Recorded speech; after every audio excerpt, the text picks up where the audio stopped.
This is Mike with Bill Brothers. We're at 620 Silver Strand Boulevard doing a roof inspection on, actually it's an asphalt shingle with a flat torch down roof.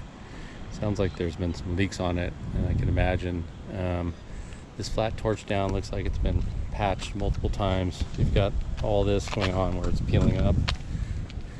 I don't know what that looks like, tape, like they were trying to use tape to seal it.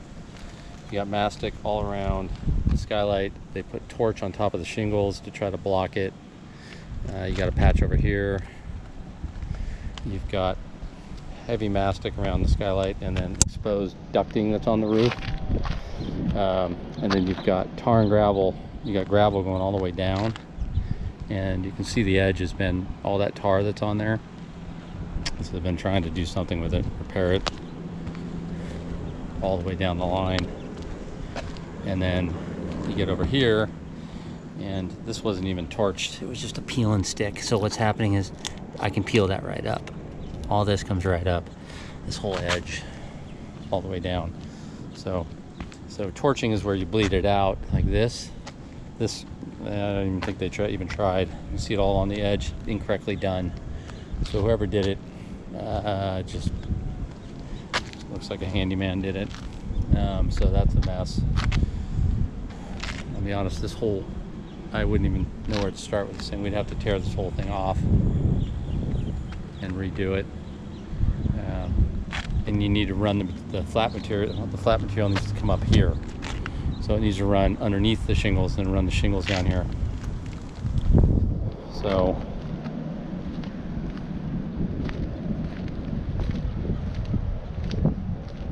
you can kind of see, I mean, where it's ponding, where it's coming up. And then we'll take a look at the asphalt shingle too, just to get a lot of flex too. This plywood is really soft.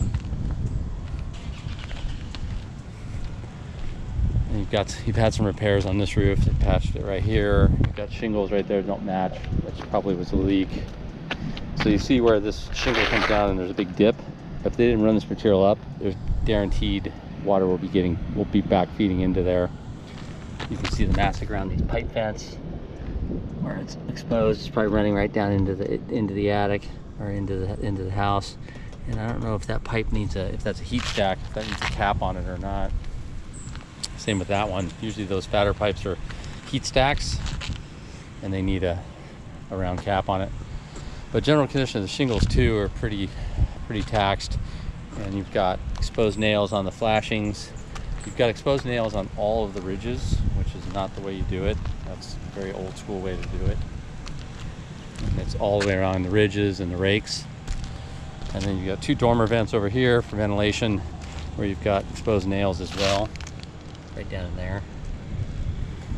And then you've got some bougainvillea growing up on the roof, which I would have that cut back and off the roof, because that's probably eating away at the roof underneath. So I would have that trimmed all the way off the roof. But again, I mean, this is an old shingle roof with a very old flat roof. My recommendation would be to redo the whole thing, because once we start ripping up this to get to this, we're going to rip up this part right here, at least probably 3 rows up. But you can see all these exposed nails everywhere. So we will give all the options to the homeowner and go from there.